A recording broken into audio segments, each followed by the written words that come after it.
Hay cosas que tú y yo heredamos, pero no tenemos por qué repetirlas.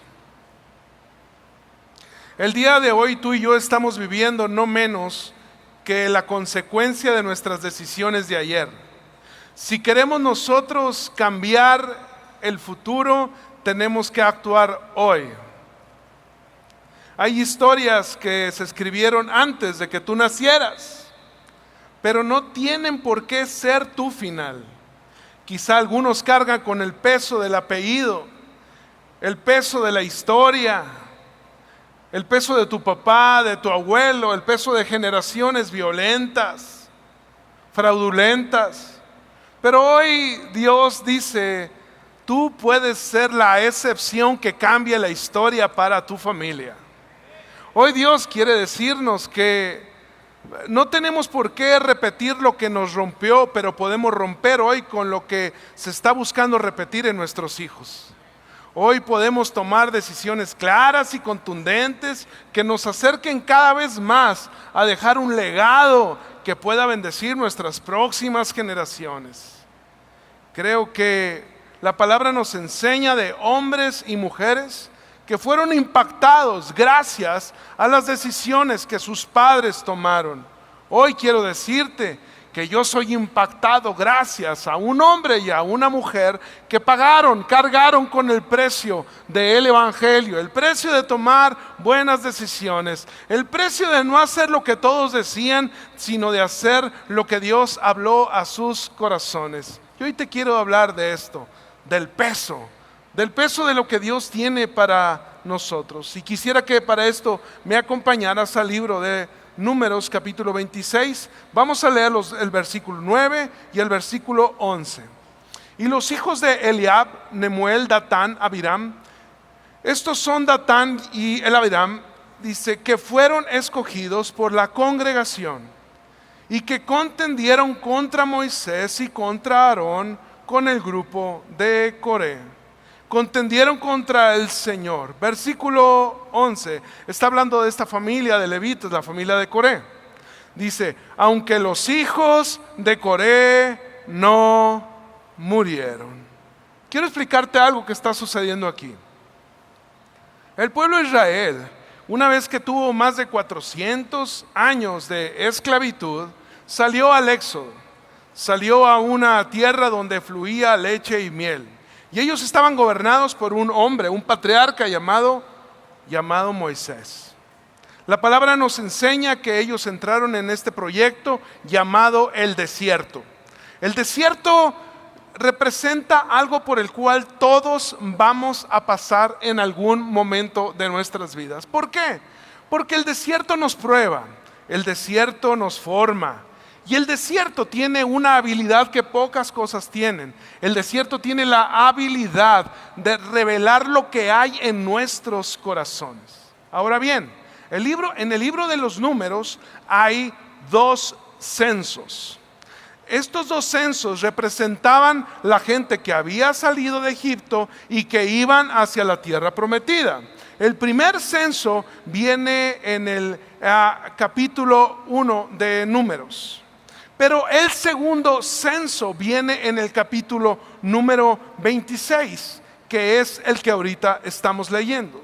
Estos censos son importantes. Para Dios, los censos son importantes. Para Dios, la historia es importante. Estos censos no solo contaban personas, estos censos contaban familias. Estos censos revelan las transiciones generacionales. Estos censos identifican líderes, hombres y mujeres que le servían a Dios. Estos censos registran genealogías que mostraban quién había permanecido fiel a Dios, pero estos censos también revelaban quién había entrado en deslealtad, o mejor dicho, en una rebelión. La genealogía es importante porque representa la herencia espiritual, la dirección profética. No sé si tú sabes, pero para Dios es importante que tú y yo entendamos que hay una herencia espiritual. hay algo que tú vas a hacer, hay decisiones que vas a tomar, hay cosas que vas a decidir que van a impactar hasta tu tercera y cuarta generación. Quizá hay promesas que Dios te haga o promesas que Dios te dé que no las logres capitalizar tú, pero Dios nos enseña que para eso son las genealogías, que porque Dios lo que te promete a ti, Él lo va a cumplir con los tuyos. Dios nunca se queda con nada. Y entonces podemos entender la diferencia entre legado y herencia.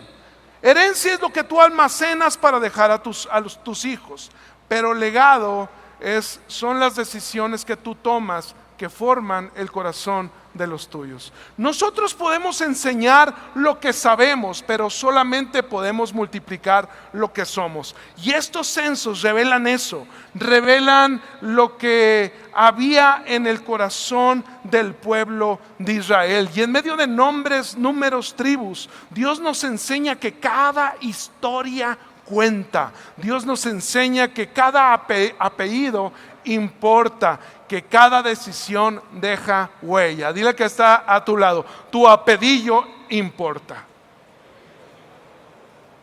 No entendieron el chiste, pero era apellido en lugar de... Muy bien. ¿Has escuchado la frase maldiciones generacionales? No quiero ahondar mucho en esto, pero la palabra nos enseña que las malas decisiones de personas, la maldición cargaba hasta una tercera y cuarta generación. Ahora bien, maldición lo entendemos con un juicio, en el cual es una balanza. Es la balanza de los actos. Y en el juicio, tú y yo fuimos subidos a esa balanza. Y en esa balanza, tú y yo salimos culpables y no inocentes. Pero entonces, el Señor envió a su Hijo a morir y a pagar el precio de esa deuda para que la balanza pudiera quedar en el lugar correcto de la justicia.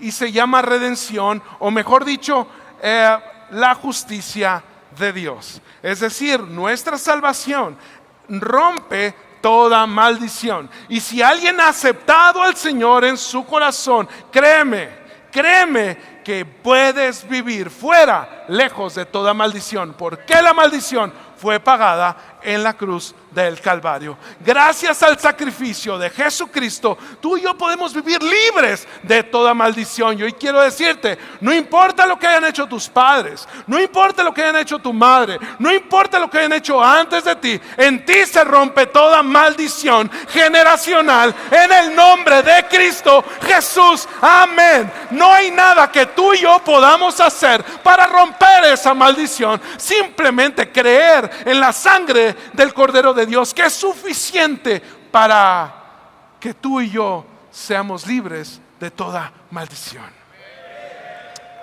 Ahora bien, nos alegra y nos da tanto gusto saber que no vivimos en maldición gracias a la sangre del Cordero de Dios, y que es suficiente una sola vez y para siempre. No es que haya que enviar a otro Mesías.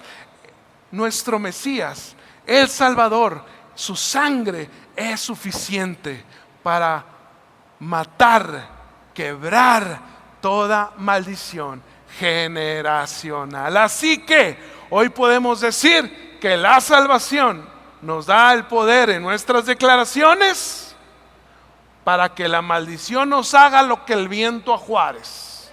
Es decir, somos libres de toda maldición. El problema es este. El problema es que la salvación nos enseña que somos libres de la maldición. Pero los hábitos y las adicciones nos llevan a vivir bajo el yugo de los efectos de la maldición si son malditos. Es decir, un solo sacrificio y para siempre. Pero al final, la única manera en la que tú y yo podamos vivir algo diferente es cambiando nuestros hábitos y nuestras actitudes. Y solamente así van a salir adicciones. Me he dado cuenta de algo y mi vida cambió mucho en mis últimos meses. A principio de año mi madre estuvo a punto de morir. Tuvo un problema en sus pulmones, otro en su tracto digestivo. Tuvo otro problema también vascular. Después de esto nos dieron una noticia, y es que mi esposa, que ya se sentía mal, pero no nos lo quería decir porque mi mamá estaba en el hospital, a mi esposa le detectaron cáncer en su cuello.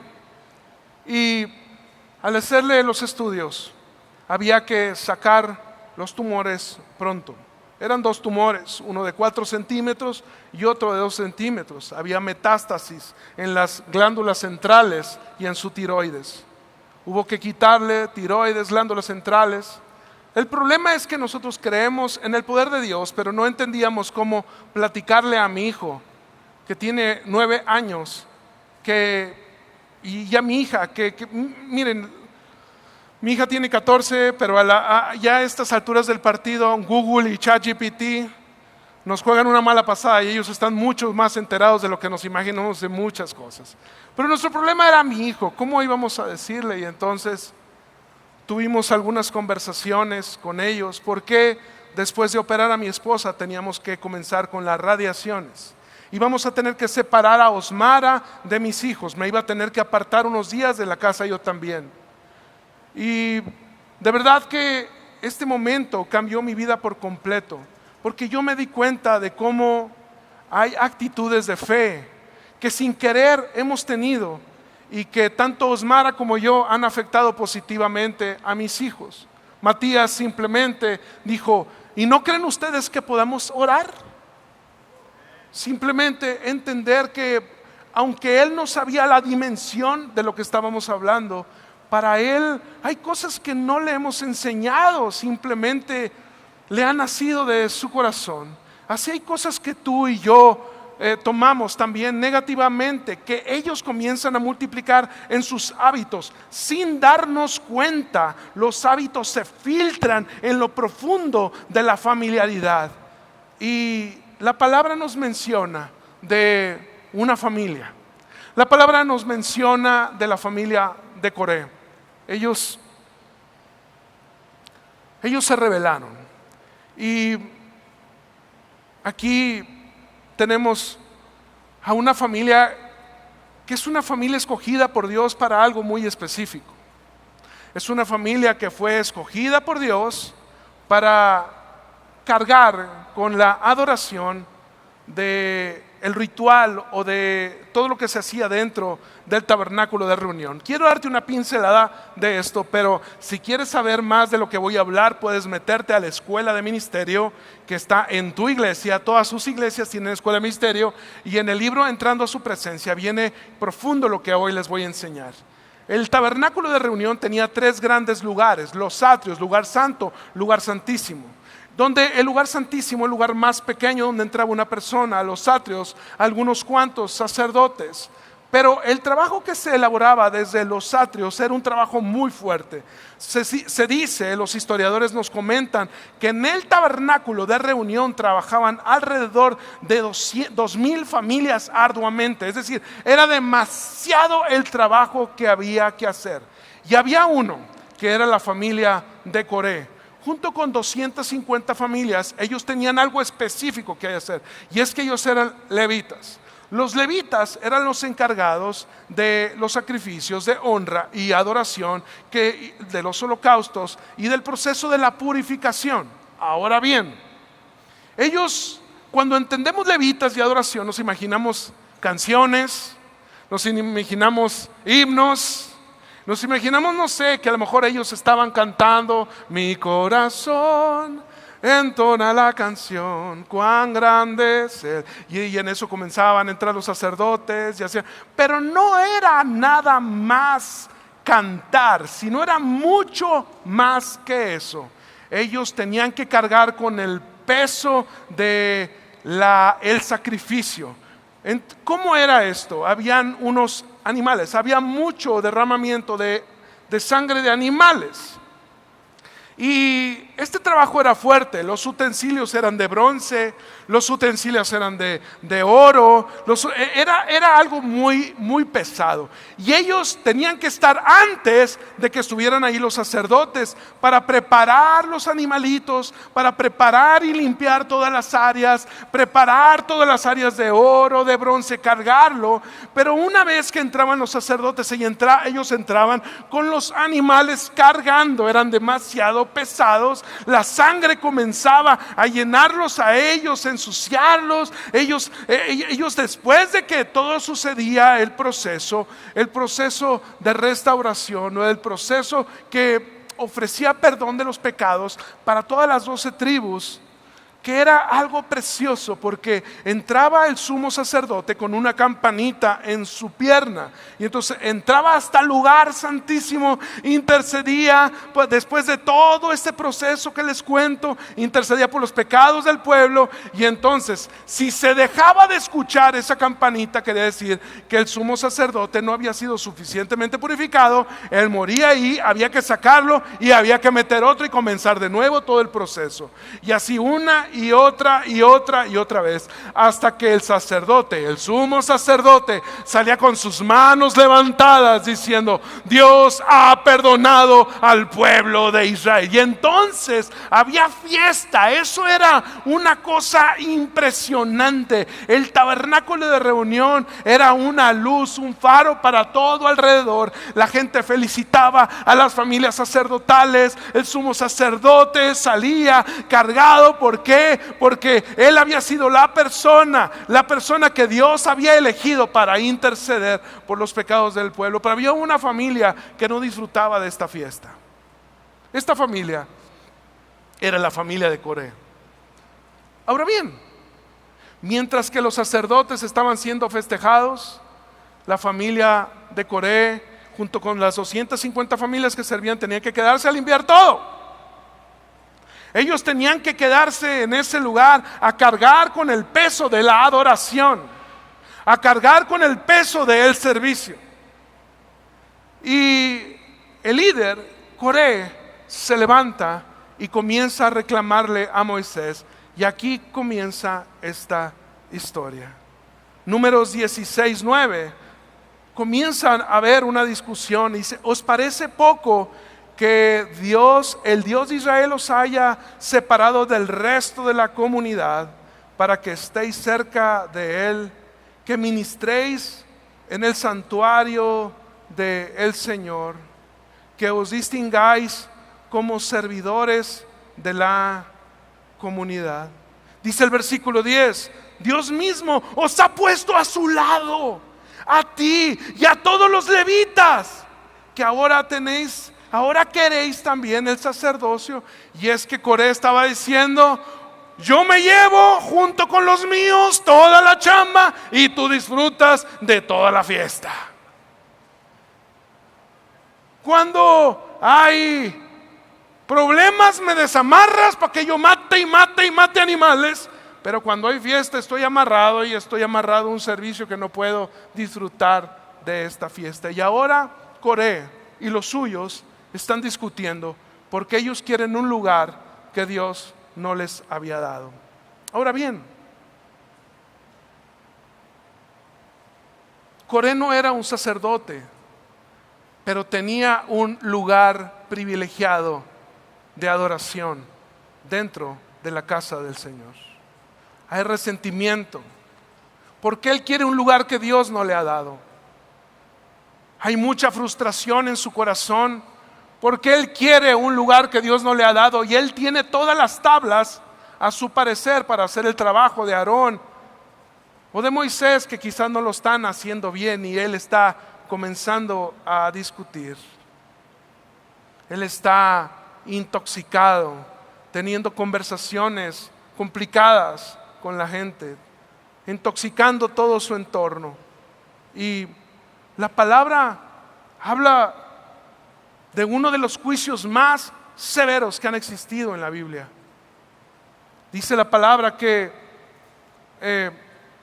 Coré, los que servían con él, 250 familias fueron tragados por la ira de Dios. Pero no solamente eso, sino que los que no fueron tragados fueron fulminados por el fuego de Dios. ¿Por qué? Porque para Dios la deshonra es una cosa seria. ¿Por qué? El pecado de la amargura se infiltró dentro de lo más profundo de su corazón. Y hoy te quiero hablar de esto. La amargura es uno de los pecados más serios y más severos, no porque sea más grande o más pequeño que los otros, sino es porque es uno de los pecados que más factura cobra a las familias completas.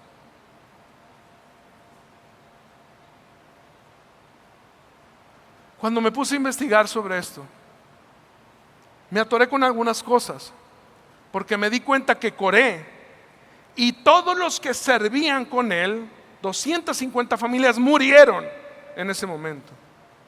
Pero después analizamos la historia y nos damos cuenta que hay salmos escritos por los hijos de Coré. Los hijos de Coré no murieron. Ellos dijeron: nosotros haremos el cambio. Nosotros cambiaremos la murmuración por alabanza y la queja por adoración. Nosotros aprenderemos a honrar a Dios nuestro Señor. La palabra menciona salmos preciosos de los hijos de Coré. Salmo 47, verso 1 dice: pueblos todos, batid las manos, aclamar a Dios con voz de júbilo. Cuando tú lees la Reina Valera 60, te das cuenta a pie de página o en el título, dice: este salmo fue escrito por los hijos de Coré. Dice el Salmo 124, pasa el equipo de alabanza.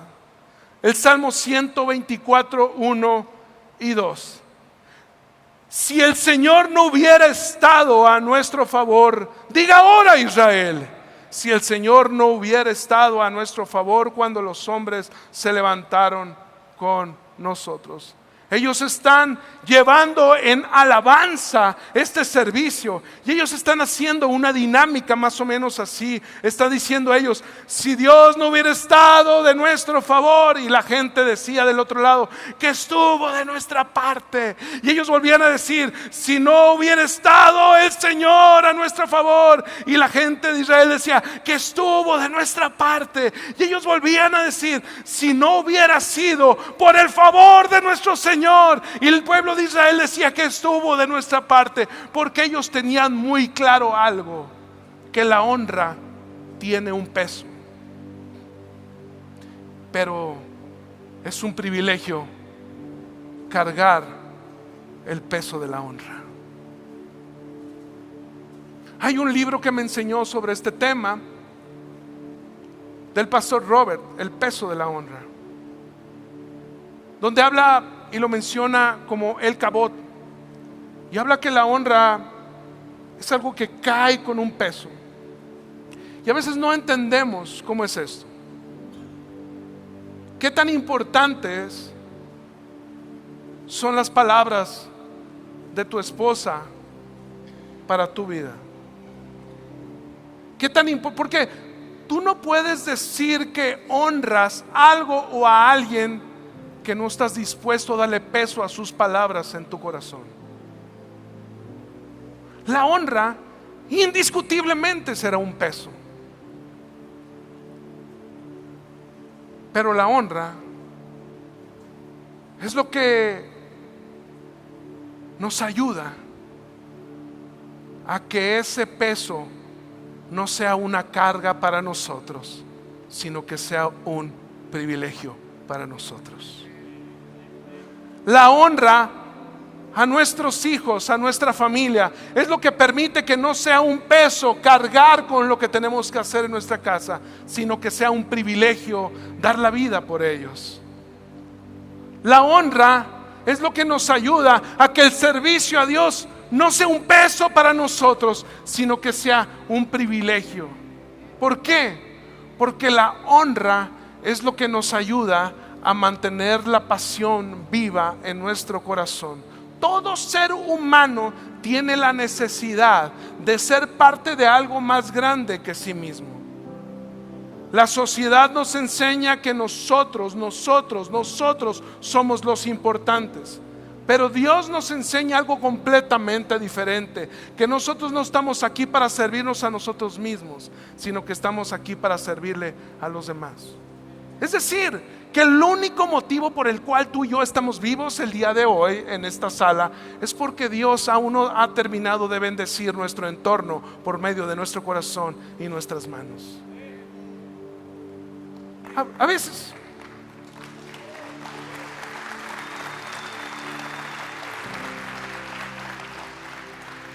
veces yo le he preguntado a Dios, y les voy a ser bien honesto.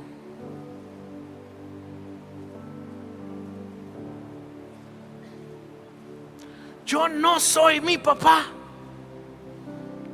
Y neta, se los juro, le he echado ganas. No soy él. Le he intentado y no soy él. Y yo le he preguntado a Dios, Dios, ¿por qué yo? Porque cuando tú te ves introspectivamente, tienes la capacidad de ver tus errores, tus defectos, tus fallas. ¿Por qué te fijaste en mí, Señor? ¿Es porque soy muy ungido? ¿Porque sé mucho? ¿Porque tengo un montón de liderazgo? ¿Porque hago un chorro de ejercicio? Se nota que no. ¿Porque estoy bien guapo? Sé que no es una sala para discutir eso, pero no, yo sé que no. Y mi única respuesta a esa pregunta dentro de mi corazón: ¿por qué yo, Señor? Y Dios me ha dicho: por amor a mi pueblo.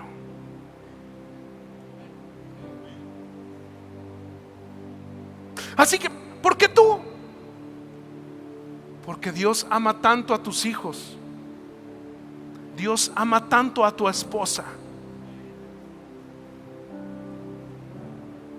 que Dios te eligió a ti.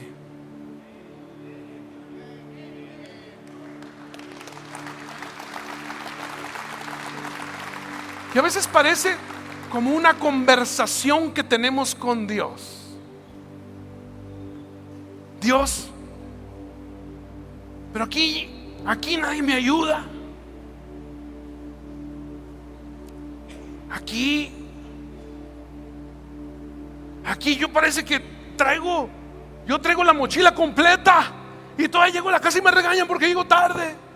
Y todo esto, y todo el otro, y no tienes tiempo para tus hijos, y no tienes tiempo para esto, y nunca dedicas esto, y llegas tarde a la iglesia, y todavía te regaña el pastor, y esto y lo otro, y es que nadie me comprende. ¿Por qué nadie ve por mí? Yo veo por todos. Y es que la pregunta que nos tenemos que hacer es: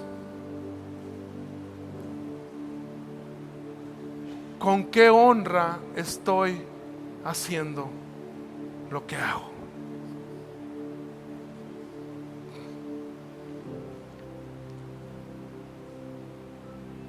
La ira de Dios se llevó a más de 250 familias, pero los hijos de Coré dijeron: mi papá se equivocó, los que estuvieron cerca de él a lo mejor también, pero nosotros haremos una diferencia. Y ellos enseñaron a sus generaciones a honrar a Dios con todos sus pensamientos, con todas sus emociones, con todas sus fuerzas. Y entonces ellos comenzaron a cambiar hábitos. ¿Por qué la honra es tan importante para Dios? Porque la honra es lo que abre las ventanas de los cielos. La honra es lo que determina la bendición de Dios para nuestras vidas. Honra a tu padre. ¿Para qué? Y tengas largura de días. Entonces la palabra nos enseña que la honra trae bendición. La honra trae bendición. La honra trae bendición.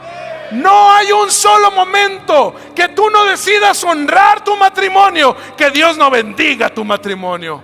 La honra trae bendición. Aquí el tema es: ¿por qué nos asoleamos? Porque nos falta carácter, familia. La honra redefine nuestro carácter, nuestra identidad, rompe cadenas, rompe vicios. La honra me lleva a que, indistintamente que me gusten otras mujeres, yo he decidido ponerle peso a mi matrimonio.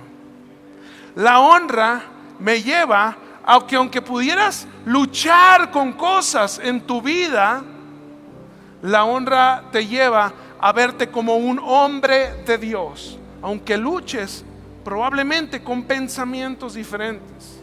La honra es lo que te enseña en tus momentos de intimidad, cuando nadie te ve, y determinas que los ojos y el corazón de Dios son más importantes para ti que un momento de placer. La honra es importante. La amargura, lo primero que se lleva de encuentro es la honra.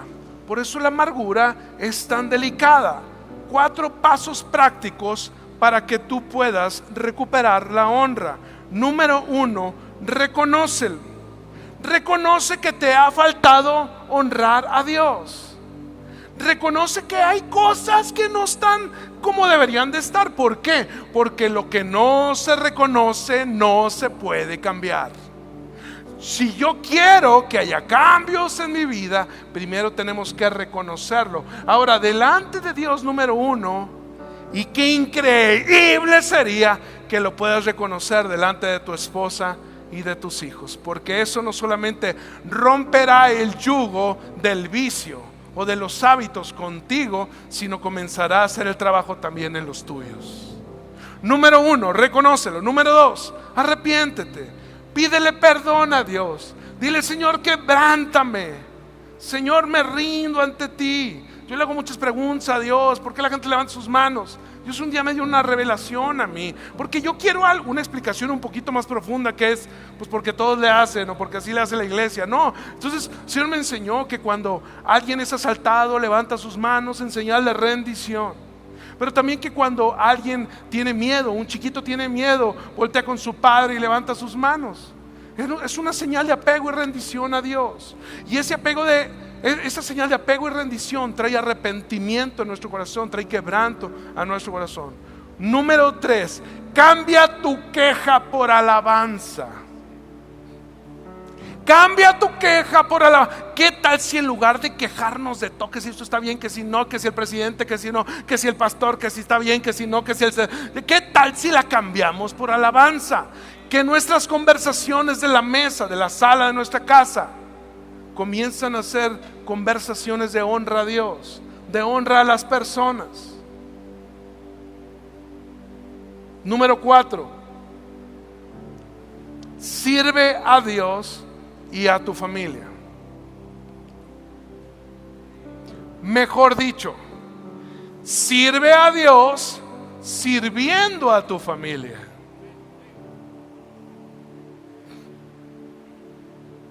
Hay cosas que a tu vieja le gustan, que a ti no te interesan. Como ver una película probablemente romántica, esas que lloras y lloras y lloras. Yo no sé por qué a las mujeres les gusta la bolsa, los zapatos, accesorios.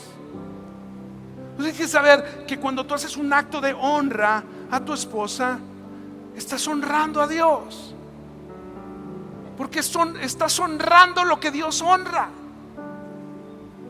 Hay gente que es re buena para andar en la iglesia todo el día, pero re mala para suplir las necesidades de su familia. El primer lugar, la primera iglesia, tu mejor predicación tiene que ser en la mesa de tu comedor. Y la mejor ministración en tu cama. Número 5. Establece nuevas tradiciones. Muérdete la lengua antes de hablar mal. No acostumbres a tus hijos a hablar majaderías.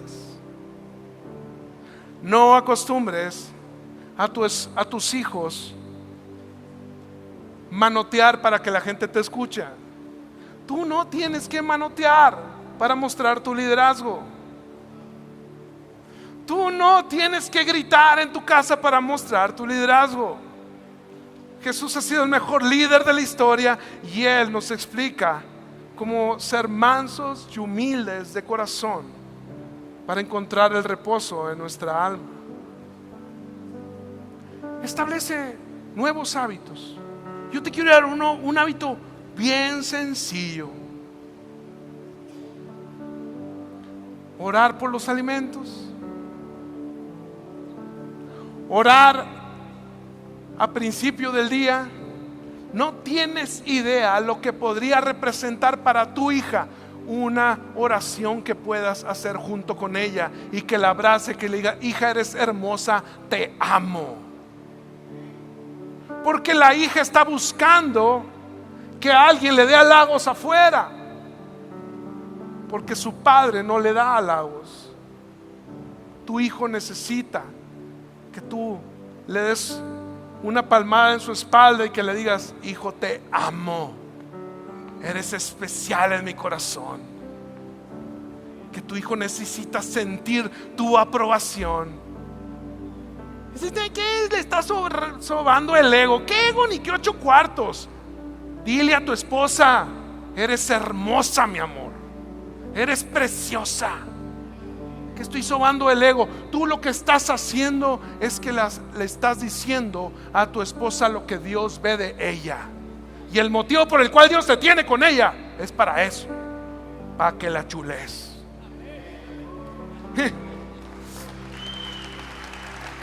Y hay batallas internas que necesitamos conquistar para ver la vida con honra. Honrarnos los unos a los otros. En esta sala hay un montón de gente que ves cada año. ¿Qué tal si nos honramos entre nosotros? Y yo creo que a Dios ama eso. Dios ama eso. La honra baja la presencia de Dios. Dice: este pueblo con sus labios me honra, pero yo veo que su corazón está muy alejado de mí. Porque decimos: Dios, te amo, eres santo, eres digno. Estamos hablando mal de acá, de allá, y eso no cuaja en nuestra familia, no cuaja en nuestro matrimonio. Y entonces entramos a la historia del cáncer con mi esposa. Y la economía viene, y Osmara estaba con mucho dolor y mucha pena, y me decía del dinero y cuánto costaba una cosa y cuánto costaba la otra. Yo le dije: no te preocupes, Dios es nuestro proveedor. Y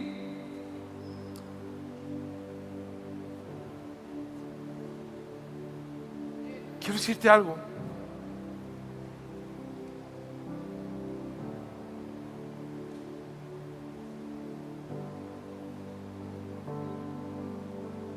He sido muy cuidadoso con la administración de mi familia. Cuando Osmara me ha pedido algo, no se lo he dado, y se los digo con pena, por tratar de ser cuidadoso, tratar de ser bien administrado, tratar de cuidar, ser tranquilos. Y a veces yo he llegado a pensar que mi familia a veces me pide más porque no sabe el peso que traigo de gastos. Y yo les he dado duro, pero cuando entró mi esposa al hospital, Dios me enseñó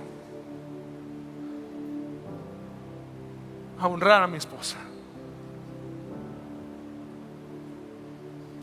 Dios me dijo: ella es lo más importante que yo te he dado.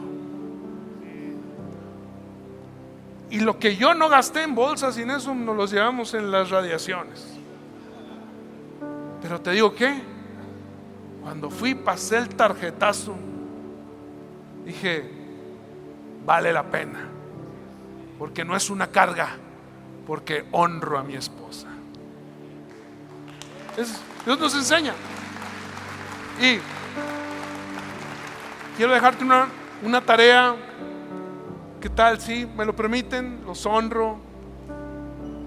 Muchos de ustedes me pueden enseñar a mí cosas, y simplemente les voy a dejar algo en la mesa. Llega con un regalo a casa que muestre tu aprecio y tu honra a tu esposa, a tus hijos. Llega con algo. Llega con algo que ellos sepan lo importante que son en tu corazón. Y